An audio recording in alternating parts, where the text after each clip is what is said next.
My name is Elizabeth Miranda, and my group will be discussing Myrtle Mishel and her theory, The Uncertainty in Illness. Myrtle Mishel was born in 1939 in Boston, Massachusetts. She received her Bachelor's of Arts in 1961 from the University of Boston. She received her master's in psychiatry of nursing in 1966 from the University of California, and then from 1973 to 1979, she actually served as a therapist nurse within the community as well as private settings.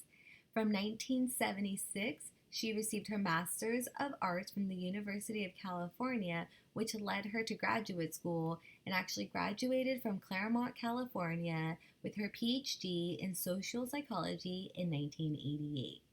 What really inspired Myrtle in creating this theory was actually her father. Her father was diagnosed with colon cancer, and his body was completely swollen and emaciated. That during that time, physicians didn't really communicate with patients and family members and didn't really tell them what was going on. That her father tried so hard to control certain aspects of his life, but due to not understanding what was happening to him, he would focus on anything that would give him predictability.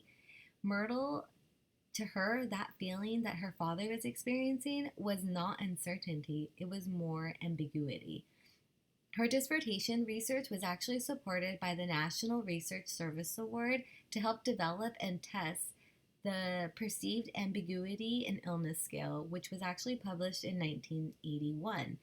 Her scale contained three of the following: community version for chronic illness individuals who are hospitalized or receiving active medical care. The second was measures of parents' perceptions of uncertainty with regard to their children's illnesses. And the third was measures of uncertainty in spouses or other family members in the family and acutely ill. Later, while pursuing her doctoral degree, she actually went back to that idea and used it as her dissertation due to being influenced by a lecture on stress and coping that was discovered by Norton, who identified 8 dimensions of uncertainty. She received numerous grants and support to continue the development of her theoretical framework of uncertainty in illness that she actually renamed it in 1988, the Mishel Uncertainty in Illness. In 1990, that's when she actually discovered that the Western approach to science supported the mechanism view with emphasis on control and predictability.